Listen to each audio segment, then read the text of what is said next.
starting off with my cover page, um, I guess cover page is important because you kind of just want something that's visually appealing and catches the eye of the reader.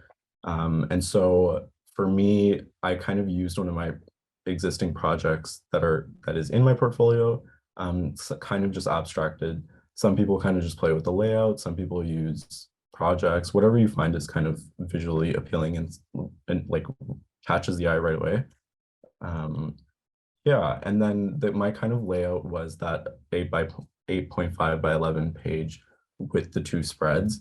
And so this is actually the first one's bad because if you end up doing spreads, you want to make sure you're treating it as an entire spread and not still the two pages, which I did here. So if I were to go back, I would kind of use the white space better on the left side. And then the contents are just, I had 6 projects that I chose.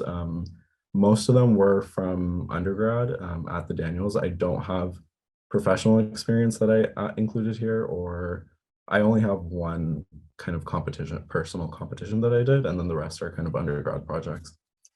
Okay, so my first one is from Design Studio. This was the house that we did for 361. And yeah, in terms of layout, I guess I decided to have all the text or like title blocks on the left side as a column, and then have for the first page something that's important to the right. And so I kind of had the main render of the house as well as the site plan.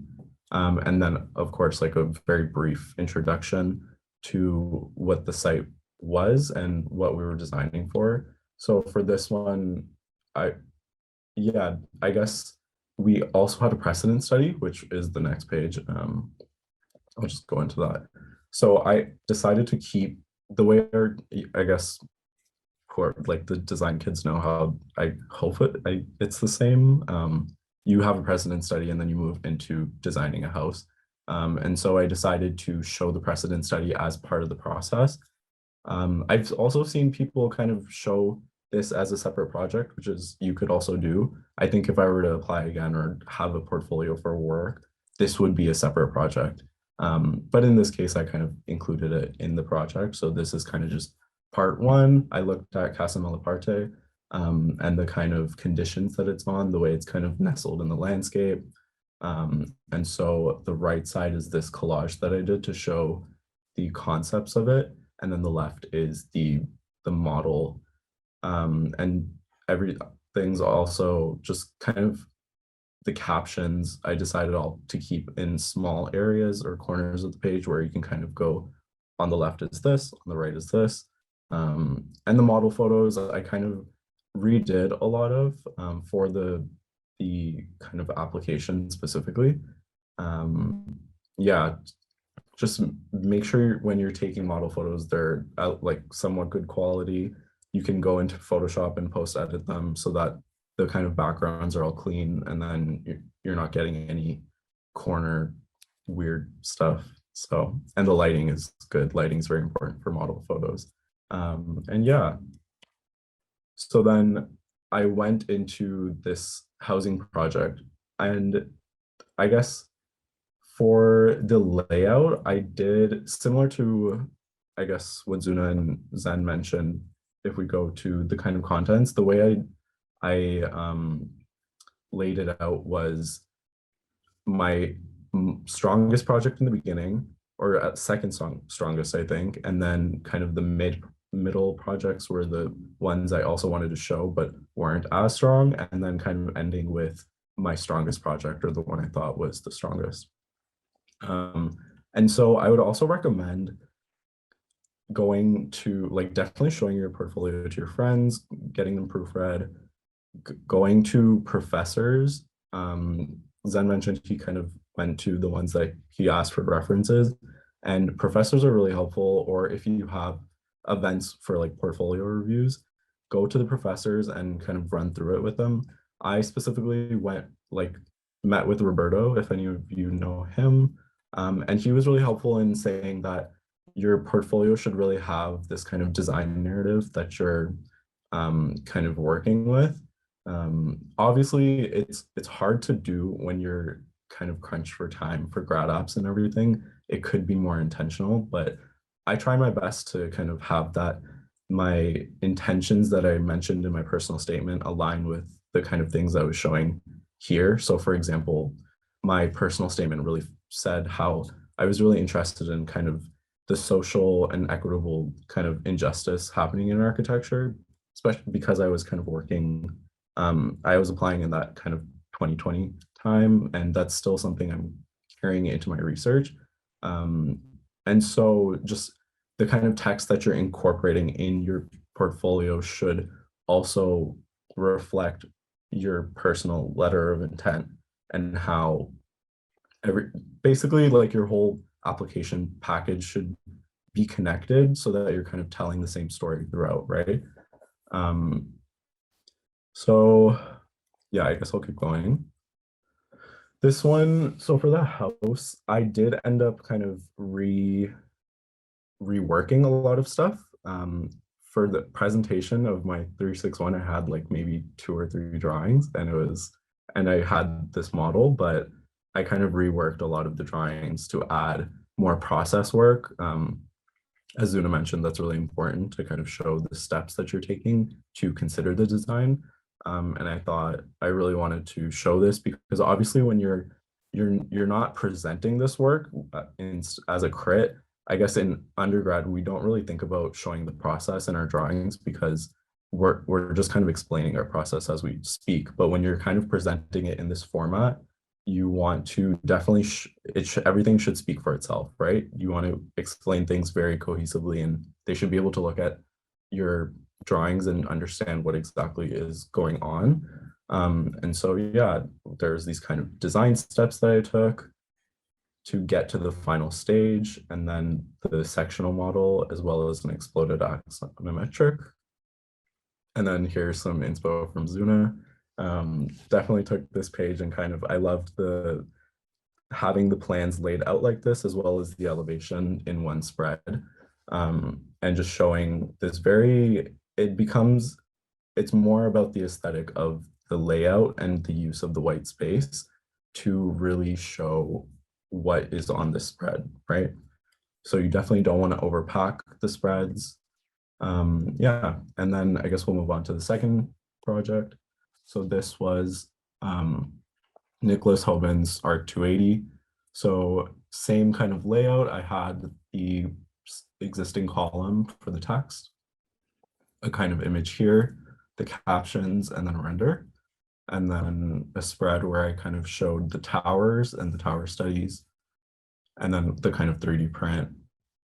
So this, I guess this project's all familiar with, you guys are familiar with, because you still do it. This was my 201. So I guess in my, when you're kind of curating your work, your selected work, you want to think about all of, like, I guess in terms of schools, they're looking for a well-rounded student, right? Like well-rounded student. And so you really want to show all of your capabilities as best as you can. And to me, I think I really wanted to highlight my model making skills, and which is why I have a lot of kind of model pictures, as well as the drawings, and then your technical capabilities with software, which, and for everyone that's going to vary, right? We all have our different strengths. Sorry.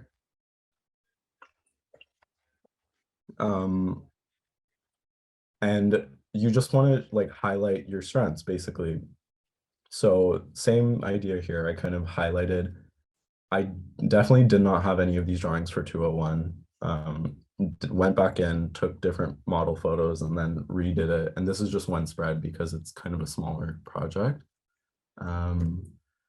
And then we kind of get to this project that I did with 2 others in 4th year. And this was the most recent, like the one I did in the fall of 2020 as I was applying to grad school.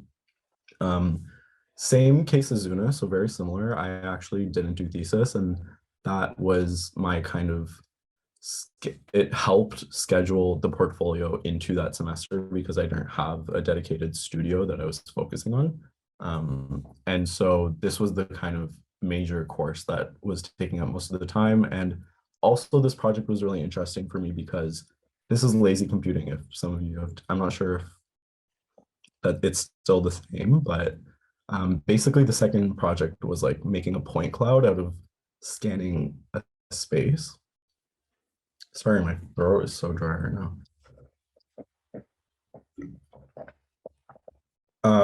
And so, yeah, I guess obviously when you're doing coursework, you really want to show what drawings you did. Um, and so I kind of wrote that here. I was responsible for the data collection and creation of floating text, as well as the animation. All renders and images are mine. So I kind of wrote that as a forefront in the description.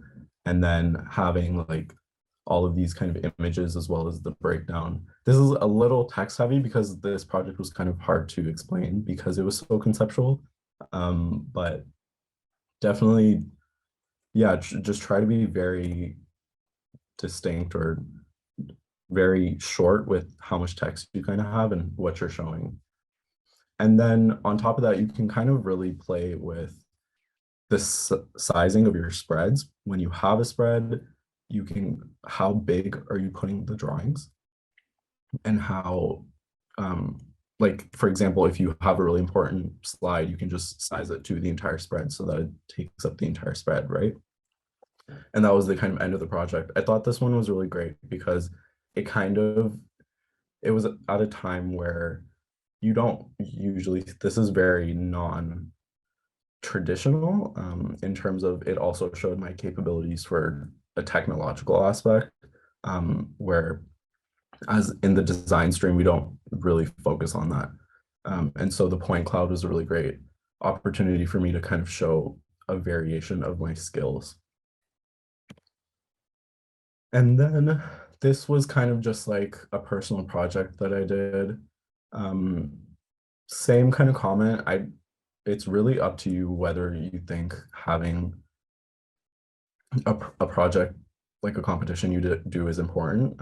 For me, I thought I should show some variation because I didn't have, I guess, like any professional experience. So I kind of wanted to show some variation from academic work. And this was kind of the spread I came with. It was an observation tower. And this one specifically was kind of showing the integration to the land. And yeah, I guess just kind of organic elements. So yeah, I guess having just variation, I guess. It's just one slide again. And then we kind of move into my student residence, which I found like I worked on or reworked the most to be the strongest project. And so I actually, yeah, this was the kind of chunk of my time that I focused on reworking for the portfolio process. Yeah, I guess it's really up to you to kind of schedule what you want to rework and what you think is strong enough. For me, I thought once I kind of finished this after the semester, I was like, I wasn't happy with the final product. So I kind of thought about it again from what the crits said and then changed a bit of it. So it ended up, and then I ended up really liking it. So that's why it's kind of at the end. Same kind of idea, having more process photos or like diagrams. Diagrams can be really important. I would recommend you definitely want to have all different processes of your work. It shouldn't just be like the final product, right? You want to show the context and where you're coming from. Let's say if you're in a like for me, I would, if coming back to this, I would love to add more kind of sketches and partie diagrams into this portfolio if I were to do it again. Because I just had these kind of process diagrams and a lot of the final product. But you definitely want to show that variation. Yeah. And then this was the kind of ground floor plan, which I thought was important. So I kind of sized it up to a single spread. And so that you can kind of really read into everything that's going on in the space.